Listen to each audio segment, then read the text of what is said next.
The notification sound cut through the silence of my garage like a knife. I wiped grease off my hands with an old rag, glancing at my phone. Halloween night, 11:30 p.m., and my wife Alicia was texting me from God knows where. Before we dive deeper into this story, I have one small request. Please subscribe, drop a like, comment, and hit that hype button to boost this channel so more people can discover these incredible Reddit stories. I'm pregnant, and the baby isn't yours. I stared at the screen for a full minute, letting the words sink in. 20 years of marriage. And this is how she tells me? Not face-to-face, not even a phone call. A text message while I'm fixing the transmission on my beat-up Ford. My fingers moved across the screen with surprising calm. Congratulations to the real dad. Then I blocked her number, but I wasn't done. Not by a long shot. I scrolled through my contacts until I found him. Dominic Russo, my former best friend, my wife's Pilates student, and apparently the father of her unborn child. The same guy who'd been coming to our barbecues for 5 years, drinking my beer and slapping my back while screwing my wife behind my back. Welcome to parenthood, Dom. Hope you're ready for 18 years of child support. Jake. I hit send and tossed the phone onto my workbench. The garage felt different now, like the air itself had changed. 20 years of building a life with someone, and it all comes crashing down in a text message. My name is Jake Morrison, and I'm a 40-year-old logistics manager for a shipping company in Millbrook, Ohio. Nothing special about me. Average height, brown hair going gray at the temples, hands that know their way around an engine. I met Alicia in college, married her right after graduation, and thought we'd grow old together. Shows how much I knew. The phone started buzzing. Different numbers, but I knew it was her. Probably using her sister's phone, then her mother's, then whoever else she could find. I let them all go to voicemail. An hour later, I was still under the hood when I heard a car screech into the driveway. Alicia's white BMW, the one I'd been making payments on for 3 years. She burst through the garage door like a hurricane, still wearing her Halloween costume from whatever party she'd been at, a skin-tight black catsuit that left nothing to the imagination. "Jake, what the hell is wrong with you?" Her voice was shrill, panicked. "You can't just send messages like that." I didn't look up from the engine. "Like what? Congratulating the father of your baby?" "It's not, I didn't mean..." She was stumbling over her words, which was unusual for Alicia. She was a Pilates instructor, used to being in control, commanding rooms full of suburban housewives. "I was confused, okay? I made a mistake." Which part was the mistake? I finally turned to face her. Getting pregnant or telling me it wasn't mine? Her face flushed red. Even at 38, she was stunning, the kind of woman who turned heads at the grocery store. But right now, she looked desperate. "I panicked," she said. "I took one of those home pregnancy tests, and I don't know what came over me. I haven't been thinking straight lately." "So, you are pregnant?" She hesitated. Maybe. I don't know. The test was unclear. But you were sure enough about who the father was." The color drained from her face. "Jake, please, let's just forget this happened. I'll take another test. We'll figure this out like adults." I laughed, but there was no humor in it. "Like adults? Adults don't cheat on their spouses, Alicia. Adults don't send text messages telling their husband of 20 years that they're carrying another man's baby." "I never said I was cheating." "You didn't have to." I wiped my hands on the rag again, taking my time. "How long has it been going on with Dom?" She opened her mouth, then closed it. The silence stretched between us like a chasm. "That's what I thought," I said. My phone buzzed on the workbench. Alicia lunged for it, but I was faster. It was a text from Dominic. "What the hell, Jake? What are you talking about?" I showed her the screen. "Looks like your boyfriend got my message." "He's not my boyfriend." But her voice cracked when she said it. "Then why did you tell me he was the father of your baby?" She couldn't answer that one. The next message came from Dominic's wife, Susan. "Jake, what's going on? Dom is freaking out." Susan Martinez, or Susie as everyone called her, had been Alicia's best friend since high school. They did everything together. Yoga classes, wine nights, weekend trips to Columbus for shopping. If Alicia was cheating with Dom, Susie had to know about it. My phone kept buzzing. More messages, more calls. Word was spreading fast in our small town. "You need to fix this," Alicia said, her voice desperate now. "Call them back. Tell them it was a joke or something." "A joke?" I set the phone down and really looked at her. "Our marriage ending is a joke to you?" "Our marriage isn't ending. I made a mistake. I admitted it. Can't we just move past this?" "Like we moved past you staying late at the studio 3 nights a week. Like we moved past those mysterious phone calls you take in the other room? Like we moved past you suddenly needing new lingerie that I never get to see? Each question hit her like a physical blow. She wrapped her arms around herself, the catsuit suddenly looking more like armor than seduction. I want you out, I said quietly. What? Pack a bag. Stay at your sister's, stay at a hotel, I don't care, but I want you out of my house tonight. You can't be serious. I've never been more serious about anything in my life. She stared at me for a long moment, tears starting to form in her eyes. Jake, please, we can work through this. Couples therapy, whatever you want. Just don't throw away 20 years over one stupid mistake. One mistake? I laughed again. Alicia, you told me you were pregnant with another man's baby. That's not a mistake. That's a confession. The tears were flowing freely now, and for a moment, I almost felt sorry for her. Almost. I'll give you an hour, I said, turning back to the engine. After that, I'm changing the locks. I heard her sob, heard her heels clicking across the concrete floor, heard the door slam behind her. But I didn't look up. My phone buzzed again. This time it was from my daughter Madison, away at Ohio State. Dad, what's going on? Mom called me crying about some fight you guys had. I typed back, ask your mother. Then I turned the phone off completely. The garage felt peaceful again, just me and the Ford and the smell of motor oil. But I knew this was just the beginning. In a town like Millbrook, news traveled faster than wildfire, and by morning, everyone would know that Jake Morrison's wife had cheated on him. The question was, what was I going to do about it? I woke up on the couch at 6 a.m. to the sound of someone pounding on my front door. Through the window, I could see Dominic Russo's red Mustang in my driveway, the one he was always bragging about at neighborhood barbecues. The pounding continued. Jake, open up. We need to talk. I took my time getting to the door, stopping to make coffee first. Let him wait. When I finally opened it, Dom was standing there in his work clothes, coveralls from Martinez Auto Shop, where he worked as a mechanic. His face was flushed, angry. What the hell was that text about? He demanded, pushing past me into the house. Good morning to you too, Dom. I closed the door and followed him into the living room. Coffee? I don't want coffee. I want answers. Susan's been crying all night, asking me what I did. The whole neighborhood is talking. I sat down in my recliner, cradling my coffee mug. Maybe you should ask my wife about that. I did ask her. She said you've lost your mind, that you're accusing her of cheating with me. I'm not accusing her of anything. She told me herself. Dom's face went pale. She told you what? That she's pregnant and you're the father. Her words, not mine. He sank onto the couch like his legs had given out. That's impossible. Is it? The silence stretched between us. Dom was a big guy, 6'2", probably 220, with the kind of muscles that came from working with his hands all day. But right now, he looked like a scared kid. Jake, he said finally, I swear to you, nothing happened between me and Alicia. Then why would she say you're the father of her baby?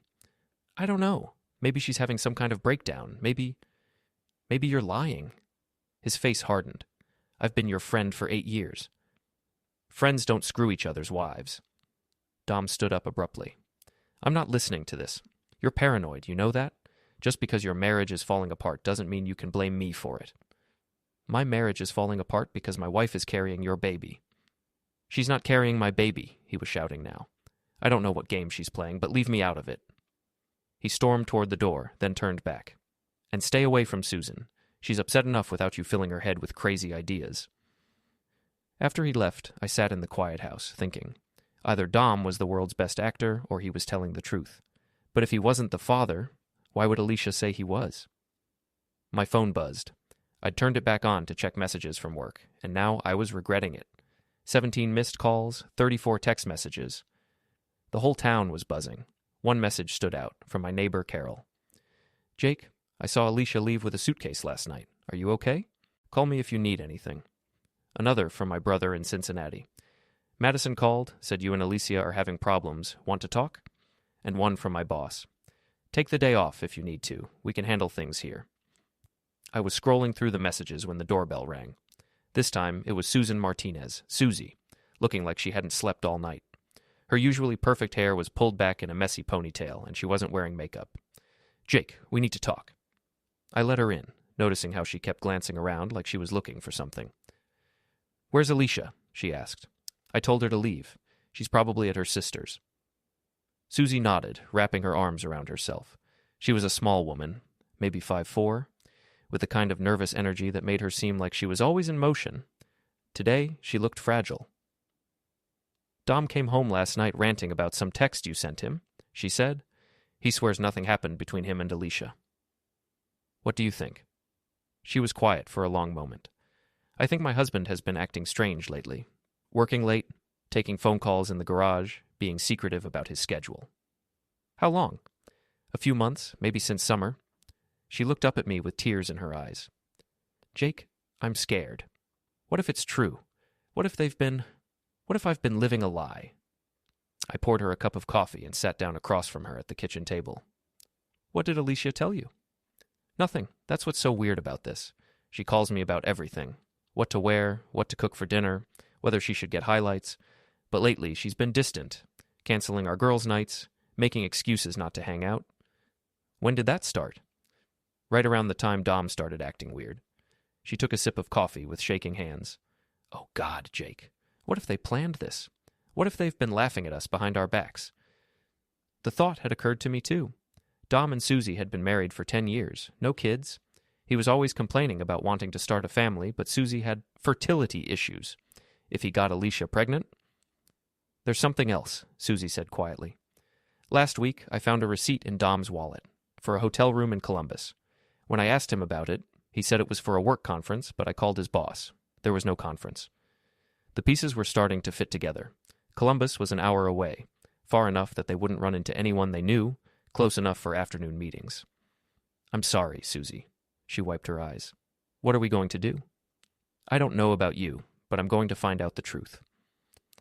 After Susie left, I sat in my kitchen, staring at my phone. I had two choices.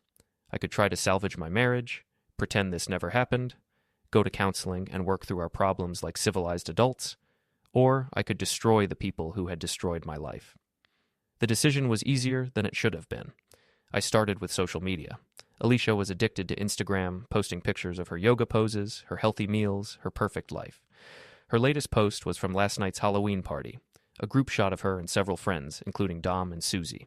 The caption read, "Best friends forever." Halloween, blessed, grateful. The comments were already starting. "Where's Jake?" "Everything okay at home?" "You look amazing." I screenshotted the photo and started making a list of everyone I recognized. These were the people who would be talking about us, speculating about what happened, choosing sides. It was time to give them something to really talk about. By Monday morning, the whole town knew.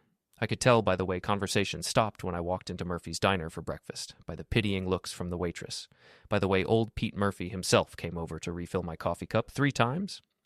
"Rough weekend, Jake?" Pete asked, his weathered face creased with concern.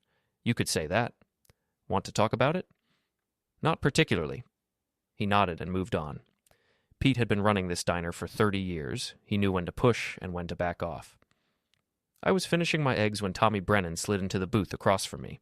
Tommy owned the hardware store and had been part of our poker group for years. Me, him, Dom, and 2 other guys from the neighborhood.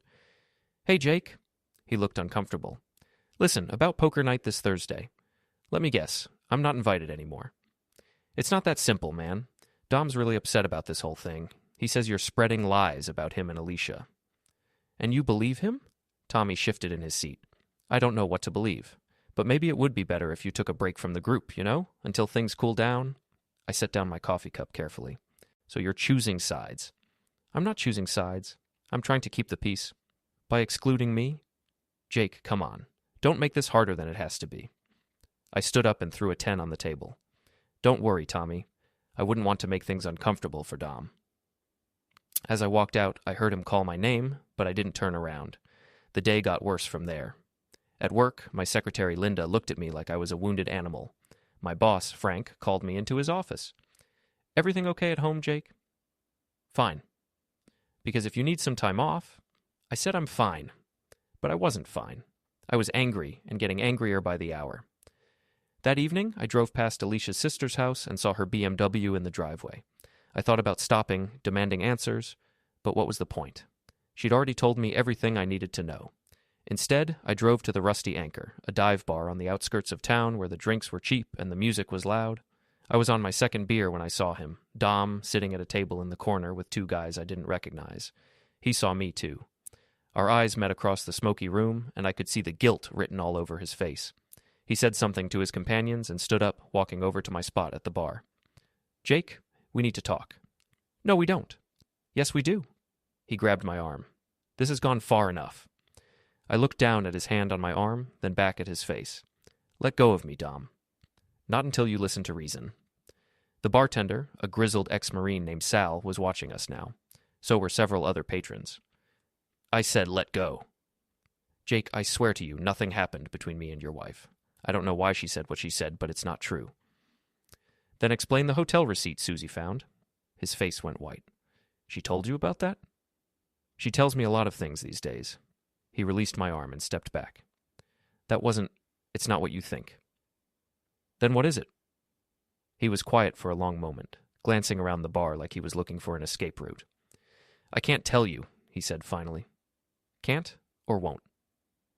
"Jake, please, just drop this, for everyone's sake." "Everyone's sake?" I stood up, and I was pleased to see him take another step back. "What about my sake, Dom? What about my marriage? What about my life?" "Your marriage was already in trouble. Everyone could see it." The words hit me like a physical blow. "What did you say?" "Come on, man. You and Alicia have been growing apart for years. You work all the time, she's got her own life. It was bound to happen eventually. So you decided to help it along." "I didn't do anything." But his voice was too loud, too defensive. The whole bar was watching us now. "You're a liar," I said quietly. "And you're a paranoid has-been who can't handle the fact that his wife doesn't love him anymore." The punch came from somewhere deep in my gut, 20 years of frustration and betrayal behind it. Dom saw it coming and tried to duck, but he was too slow. My fist connected with his jaw, and he went down hard, knocking over a table full of beer bottles. The bar erupted in shouts. Sal was already coming around the bar, and Dom's friends were on their feet. But I was already moving toward the door. "This isn't over," Dom shouted from the floor, blood running from his split lip. "You're right," I called back. "It's just getting started." I made it to my truck before anyone could stop me, my knuckles throbbing, but my head clearer than it had been in days. Dom wanted a war? He was about to get one. The next morning, I woke up to find my truck's windshield smashed and my mailbox knocked over. A note was tucked under my front door: "Back off, or it gets worse." I called the police, more for the paperwork than any hope of justice. Officer Martinez, no relation to Susie, despite the name, took my statement with the bored efficiency of someone who'd seen it all before. "Any idea who might have done this?" he asked. "I have my suspicions." "Want to share them?" I thought about Dom's bloody lip, about the threat he'd made at the bar. "Not yet." After the cop left, I called my insurance company and arranged for the windshield repair. Then I drove to work, where Frank was waiting for me with a grim expression. "We need to talk," he said, ushering me into his office. "Let me guess. Someone called you about last night." "Dominic Russo's wife called this morning. She says you assaulted her husband." He grabbed me first. "Jake, I don't care who started it. I can't have my employees getting into bar fights. It reflects poorly on the company." I sat back in my chair. "Are you firing me?" "I'm putting you on administrative leave pending an investigation. 2 weeks, paid. Use the time to get your personal life sorted out." So now I was unemployed, at least temporarily. I cleaned out my desk while my coworkers watched from their cubicles, whispering among themselves. On the way home, I stopped at the grocery store and ran into Janet Walsh, one of Alicia's yoga friends. She gave me a look that could have frozen lava. "I hope you're proud of yourself," she said. "Excuse me?" "Alicia told us what you did, sending those horrible messages, making wild accusations. That poor woman is beside herself. That poor woman is carrying another man's baby." Janet's face flushed red. "That's a lie, and you know it. Alicia would never cheat on you." "Then why did she tell me she was pregnant with Dom's baby?" "She was confused. She took one of those home pregnancy tests, and it came back inconclusive. She panicked and said something stupid, but instead of being supportive, you threw her out of the house." I stared at Janet for a long moment. "She told you the test was inconclusive?" "Of course it was. Alicia's not even pregnant. She took another test the next day, negative. But by then, you'd already destroyed her reputation with your paranoid fantasies." The grocery store suddenly felt too small, too bright. "She's not pregnant?" "No, she's not pregnant. She's staying at her sister's house, crying her eyes out because her husband of 20 years thinks she's a cheater. I left my cart in the aisle and walked out to the parking lot, my mind reeling. If Alicia wasn't pregnant, then why had she sent that text? Why had she named Dom as the father of a baby that didn't exist? My phone buzzed. A text from an unknown number. Meet me at Riverside Park. Come alone. A. Alicia. Riverside Park was on the edge of town, a collection of picnic tables and walking trails along the Scioto River. I found her sitting on a bench overlooking the water, wearing jeans and a sweater instead of her usual designer workout clothes. She looked older somehow, fragile. You came, she said without looking at me. Janet Walsh says you're not pregnant. I'm not. Then why did you tell me you were? She was quiet for a long time, watching a pair of ducks paddle across the river. Because I wanted to hurt you, she said finally. The honesty of it hit me like a slap. Why? Because you hurt me first. How? How did I hurt you? She turned to look at me then, and I could see the years of resentment in her eyes. By ignoring me, by taking me for granted, by treating me like a roommate instead of a wife. So you decided to destroy our marriage? I decided to get your attention, and it worked, didn't it? I sat down on the other end of the bench, keeping space between us. What about Dom? Is there something going on between you two? No. She shook her head. Dom's a friend, nothing more. I named him because I knew it would hurt you the most. Because he's my friend? Because you're jealous of him. I started to protest, but she held up her hand. You are, Jake. You always have been. He's younger, stronger, more handsome. He works with his hands, builds things, fixes things. You sit behind a desk all day, pushing papers around. That's not... It is true. I've seen the way you look at him at parties, the way you try to one-up him in conversations. You're threatened by him. The words stung because there was truth in them. Dom was everything I used to be, confident, physical, unafraid of getting his hands dirty. Somewhere along the way, I'd become soft, comfortable, boring. So you decided to use that against me? I was angry, Jake. I'd been angry for months, years maybe. And that night, after the Halloween party, I just snapped. What happened at the party? She looked away. You ignored me all night. I was wearing that costume, trying to get your attention, and you spent the whole time talking shop with the other husbands. Dom was the only one who complimented me, who made me feel attractive. So you decided to blow up our marriage because Dom said you looked nice? I decided to blow up our marriage because it was already dead, and you were too blind to see it. We sat in silence for a while, watching the river flow past. Finally, Alicia spoke again. I want to come home. No. Jake, we can fix this. We can go to counseling, work through our problems. You sent me a text message telling me you were pregnant with another man's baby. You let me humiliate myself in front of the whole town. You destroyed my friendship with Dom, my relationship with our neighbors, probably cost me my job. I know, and I'm sorry. I made a terrible mistake. A mistake is forgetting to pick up milk at the store. This was calculated cruelty. She started crying then, soft sobs that shook her shoulders.